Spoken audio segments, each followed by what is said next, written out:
훅 인터뷰. 모두를 위한, 모두를 향한, 모두의 궁금증 훅 인터뷰. 문재인 정부 4년 개혁의 방점을 찍고 적폐청산 외치면서 달려왔습니다. 검찰개혁, 언론개혁, 그리고 부동산개혁, 개혁을 향한 목소리 계속 이어지고 있는데요. 나라를 나라답게 만드는 개혁, 이 개혁 어디쯤 와 있을까요? 그리고 선거가 있습니다. 이번 재보궐선거의 시대 정신은 무엇일까요? 물어보겠습니다. 이해찬 전 더불어민주당 대표 모셨습니다. 안녕하세요. 예, 반갑습니다. 네, 건강하시죠? 예, 요즘은 괜찮습니다. 편안해 보이시네요. 예. 네. 요즘 복잡한 일을 안 하니까. 예. 아, 그렇습니까? 예. 이번 요새는 복잡한 일 안 하세요? 요새는 이제 제가 회고록을 쓰고 있어가지고 네. 거기에만 좀 전념을 하고 있죠. 아, 그래요? 예. 전념하면서 약주 하시고 그러시지 않으세요? 예, 옛날처럼 이제 술은 잘 안 먹고. 옛날엔 너무 많이 마셨잖아요, 사실. 많이 마셨죠. 그렇죠. 예. 요새는 안 드십니까? 예. 그래서 안색이 좀 뽀얀해지셨어요? 예, 요새는 뭐 마음이 편하니까. 아, 그렇습니까? 예. 마음이 편하세요? 예. 자, 그럼 마음이 복잡한 것도 몇 가지 물어보겠습니다. LH 사태로 온 나라가 시끄러운데요. 이 LH 사태의 본질은 뭡니까? 이제 그 부당한 이득을 취하려고 하는 이제 본성 때문에 생기는 건데. 네. 우리 사회가 고위층은 그래도 이제 많이 투명해졌어요. 네. 재산 신고도 하고 등록도 하고 하기 때문에. 네. 근데 이제 산하기관이라든가 지역에 가면은 아직도 바닥은 재산 신고 안 하는 분들이 많지 않습니까? 네. 그쪽에서는 그런 그 잘못된 관행들이 그 청산이 아직 안 되고 있는데 본질이 있는 거죠. 네. 아무튼 부동산 투기 좀 이번 기회에 좀 뿌리 뽑았으면 좋겠는데 네. 국회에서는 전수조사한다, 특검하겠다 말은 많은데 정작 국민들의 시선은 싸늘합니다. 이해충돌 방지법 그거 뭐 한다고 하더니 제정도 못했지 않느냐 이렇게 지적하는데요. 이해충돌 방지법은 논의를 지금 하고 있는 걸로 제가 알고 있고요. 네. 근본적으로는 이런 부당 이득을 취한 사람들에 대해서 징벌적으로 이익을 환수하는 네. 그런 그 제도를 만들어야 돼요. 그렇죠. 왜냐하면 이익만 환수해서 끝나는 게 아니고 네. 그런 행위 자체를 징벌하는 네. 그런 제도를 만들어야지 단순히 이해충돌 방지자 차원 갖고 되는 건 아니거든요. 그렇죠. 그 엄하게 그 운영을 해야 됩니다. 네. 그러면 그 국회의원들은 할 의지가 있습니다. 그 대표님께서 대표 자리에 있을 때 이해충돌 방지법 만들려고 하셨지 않습니까? 예, 그때는 우리가 소수여가지고 만들고 싶어도 이제 합의가 안 되니까 이거 만들지 못했는데 지금은 이제 우리가 다수기 때문에 네. 그 충분히 야당을 설득을 해보고 네. 설득해서 영 안 되면은 마지막 단계에서는 이제 저희가 180석을 가지고 네. 법을 만들어야죠. 자, 180석에 이르는 거대 여당을 만든 더불어민주당 대표로 총선을 진두지휘해서 180석 거대 여당을 만든 장본인입니다. 자, 더불어민주당의 1년 행보 어떻게 보십니까? 지금 이제 거의 당선된 지가 이제 거진 1년 다 돼 가는데 네. 그 열린우리당 때는 초선들이 막 108번내라고 해서 참 힘들었어요. 네. 근데 이번에 되신 분들은 저도 부탁을 했지만 그 당내 소통을 아주 잘해가지고 네. 비교적 그 화합이 잘 되고 네. 그 조화롭게 잘 운영을 하고 있는 것 같아요. 네. 지난번 열린민주당 108번내 때는 누가 말 안 들었어요? 정봉주, 정청래 이런 사람들 말 안 들었죠. 여러 명 했죠. 그렇죠. 네. 지금은 다 소통 잘 되고 있습니다. 지금은 비교적 그 의원총회 같은 데에서도 네. 의견을 활발하게 개진을 하면서도 네. 그 또 수용할 건 수용하는 네. 그런 질서 있는 그 의총이 되고 있다는 얘기를 제가 들었습니다. 자, 대표님, 문재인 정부 4년도 좀 물어보겠습니다. 평가를 좀 해야 되는데 적폐청산 성과도 좀 있고 좀 부족한 점도 있을 텐데 어떻게 보십니까? 예, 적폐청산의 가장 큰 성과는 이명박 전 대통령을 구속시킨 거 아닙니까? 네. 그거보다 큰 적폐가 어디가 있어요? 아, 그래요? 예. 네. 그럴 정도로 엄하게 이제 그 임했다는 거고, 다만 이제 인수위 없이 시작하다 보니까 네. 준비가 좀 덜 돼가지고 네. 초기 1, 2년이 굉장히 어려웠어요. 예. 그래서 실질적으로 해야 할 일들 시간을 많이 놓친 것들이 많이 있죠. 네. 이런 부분들을 이제 마지막 1년 동안에 그 최대한 더 그 실현을 시켜야 됩니다. 마지막 1년 동안 이거는 좀 했으면 좋겠다. 이 개혁 작업, 이 작업은 해야 된다 하는 게 뭡니까? 요새 많이 거론되는 그 검찰의 기소권과 수사권을 분리하는 거. 네. 이게 큰 아주 적폐악이거든요. 네. 이걸 지금 논의를 하고 있는데 당에서 아마 상반기 중에 법안을 발의할 모양이고 예. 그렇게 되면은 그 처리가 될 것 같아요. 네. 이거 그 수사권과 기소권 분리라고 하는 건 아주 고질적인 그 검찰의 적폐인데 이번에는 해결이 되는 것 같습니다. 검찰 문재인 정부 들어서 적폐청산 그리고 검찰 개혁에 대해서는 상당한 성과를 냈습니다. 공수처도 출범했고요. 예. 그리고 검찰의 수사권도 많이 이렇게 나눠졌는데, 근데 아직 가야 할 길이 남아 있다고 보시는 거죠? 원래는 그 6대 범죄는 검찰의 수사권을 주려고 했었는데 네. 그 후에 하는 검찰의 행태가 도저히 더 이상 그 주어서는 안 되겠다라는 게 공감대가 형성이 됐기 때문에 네. 개인에 대한 말하자면 그 정돈보다는 네. 사람에 대한 정돈도 중요하지만 이런 제도적인 정비가 더 중요하다고 당에서는 지금 생각을 하고 있습니다. 네. 그런데요, 반대 진영뿐만 아니라 민주 진영, 진보 진영의 일부에서도 문재인 정권 부족하다, 민주당 스스로 기득권이 되어버렸다 이런 비판도 있습니다. 이 지적에 대해서는 어떻게 생각하십니까? 물론 이제 지금 여당이니까 기득권이라는 지적을 받을 수밖에 없죠. 네. 그러나 지금 우리 사회에 쌓여져 있는 이 적폐라고 하는 것이 한두 해에 쌓여진 게 아니기 때문에 네. 걷어내는 데는 그거보다도 더 어려운 시간이 걸리는 거거든요. 네. 그래서 그걸 일거에 한두 해에 딱 모든 걸 청산한다 이렇게 생각해서는 안 되고 예. 꾸준히 제도적으로 만들어가고 관행을 만들어가고 하나의 풍토를 만들어가야 되는 거거든요. 예. 예컨대 제가 서울시에 95년도에 정무부 시장으로 가보니까 예. 그전까지는 서울시가 복마전이라고 그랬잖아요. 네.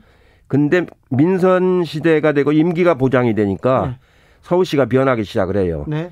특히 수서 그 사건이 있었지 않습니까? 예, 예. 그때 국장 과장이 결재를 안 했어요. 예. 시장하고 부시장 둘이서 결재해가지고 처리했는데 그 이후로는 그렇게 부당하게 인허가를 해주는 네. 그런 관행이 없어지는 걸 제가 경험을 했습니다. 네.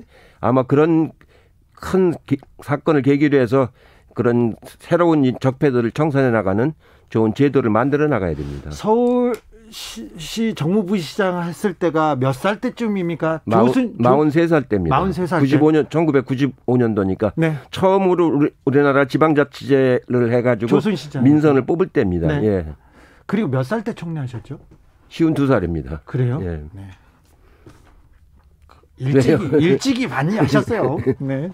여러 경험이. 자, 이번 4월 재보궐선거 민주당이 원인을 제공했다 이런 비판에서 자유로울 수는 없습니다. 예, 자, 네. 예. 자, 그런데 민주당에서 그럼에도 불구하고 후보를 냈고 선거를 치르고 있습니다. 자, 이번 재보궐선거에서 이 재보궐선거에 담긴 시대 정신은 뭐라고 보십니까? 예, 그 선거는 우리 당 후보가 당선된 분이 네. 그렇게 이제 일을 잘못해가지고 이렇게 보궐선거를 치르게 됐기 때문에 네. 그 점에 대해서는 국민들에게 저희가 굉장히 송구스럽게 생각을 하고 사과도 여러 번 했습니다. 네. 이번 선거는 서울, 부산 시민들의 삶, 네. 시민들의 생활을 코로나로부터도 안전하게 하고 경제활동도 활성화시키는 그걸 해내는 것이 가장 중요한 의미가 있는 것이고요. 네. 나아가서는 자꾸 문재인 대통령을 이번 선거를 계기로 해서 흔들라고 하잖아요. 네. 이걸 막아내고 새로운 정부가 탄생할 수 있는 기반을 닦는 게 굉장히 중요한 의미가 있다고 생각이 들죠. 네. 자, 안철수, 오세훈 후보 간의 단일화 지금 계속 그 삽화 싸움이 치열한데요. 어떻게 보고 계십니까? 글쎄요. 오늘까지도 단일화가 안 돼서 네. 여론조사를 할 시간이 없기 때문에 후보 등록을 하나로 못한다고 지금 보도가 되고 있는 것 같은데 네. 제가 보기에는 그런 식 단일화를 시도하던 시대는 지났습니다. 아, 그래요? 이제는 그건 상층부의 후보자들 간의 단일화인데 그런 시대는 벌써 지나갔고 이제는 유권자 단일화가 이루어져야 되거든요. 네. 그래야 시너지 효과가 나오는 거 아닙니까? 예. 근데 이렇게 서로 간에 비난하는 정도의 단일화를 한다면은 이미 유권자 단일화는 물 건너간 거거든요. 네. 그렇기 때문에 별 의미는 없다고 생각합니다. 별 의미가 없습니까? 민주당 전 대표였으니까 그렇게 하시는 말 아닙니까? 아니에요. 서로 상처를 주는 단일화를 해가지고 어떻게 유권자들이 단일화가 되겠어요? 아, 그렇습니까? 그런데 오세훈 안철수 오세훈 단일화를 하면 민주당 후보를 이긴다는 여론조사가 계속 나오고 있는데. 여론조사는 뭐 그렇게 나올 수는 있겠죠. 근데 여론조사도 이제 보면은 얼마나 객관적으로 공정하게 하느냐는 건데, 우리가 지난 총선에서 180석을 얻었잖아요. 예. 그때 언론이 뭐라고 그랬습니까? 우리가 130석 겨우 넘긴다고 그랬잖아요. 네네. 저는 다 알고 있었어요. 여론조사를 해가지고 170석 정도는 이긴다고 알고 있었거든요. 네. 제가 우리나라에서는 여론조사를 제일 많이 해본 경험자거든요. 네, 선거도 많이 치르셨고요. 우리 87년 이후의 선거에는 거의 제가 다 관여를 했기 때문에 네. 지금 나오는 여론조사는 여러 가지 지적받을 점들이 많은 여론조사들입니다. 네. 객관성을 많이 잃고 있고 나쁜 의도가 담긴 것도 있고 그렇습니다. 아, 그렇습니까? 여론조사를 그러니까 예컨대 한명숙 총리가 서울시장 후보로 나왔을 오세훈 후보하고 만났을 그때 때요. 20% 진다고 보도가 막 나왔잖아요. 네. 실제로는 0.6% 졌잖아요. 네. 저는 아주 접전이라는 거 알고 있었습니다. 그때. 네. 이번 선거도 접전입니까? 아주 초접전이죠. 이번도. 서울도 그렇고 부산은요? 부산은 조금 차이가 있는 것 같아요. 차이가 있습니까? 예, 서울은 우리 후보가 오히려 앞서 나가다가 네. 요즘에는 이제 아주 접전이 된 것 같은데요. 네. 제가 보기에는 어제 그제 나온 여론조사는 거의 신뢰성이 없는 조사입니다. 신뢰성이 없고 아무튼 뭐 다르게 본다 이렇게. 제발 제가 이런 뒤에 말씀드리고 싶은 거는 여론조사를 하는 기관도 그렇고 보도하는 언론도 그런 건 좀 자제했으면 좋겠어요. 예. 국민들을 호도하는 거거든요. 호도하는 여론조사 그런 언론이 많습니까? 많죠. 네.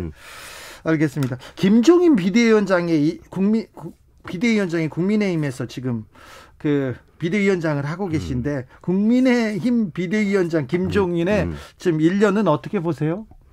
예, 그분도 이제 어려운 당에 가서 네. 그걸 살려가지고 보수 진영을 좀 회생을 시켜보겠다고 네. 그런 좋은 의도를 가지고 하신다고 봐요. 네. 근데 그 당이 원체 지금까지 자체 후보가 대선 후보도 마땅한 사람이 없고 네. 시장 후보도 마땅한 사람이 없을 정도로 갈팡질팡 해왔기 때문에 쉽지 않은 일을 하고 계신다고 생각을 해요.